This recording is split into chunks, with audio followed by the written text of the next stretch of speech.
dicoba kan pertama sudah.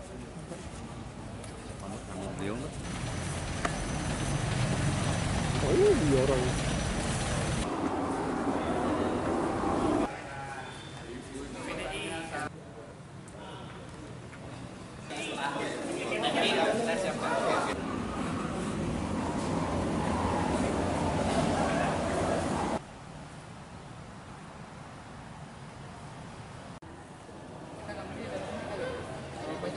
Hasil kunjungan saya kira kita lihat bahwa pembangunan ini udah masih berjalan di dalam on the track lah ya, dalam progresnya, malahan sudah mencapai kurang lebih 98%. Tapi memang masih menghadapi kendala-kendala yang harus segera diselesaikan, dan kita minta kepada pelaksana supaya bisa menyelesaikan itu tepat waktu.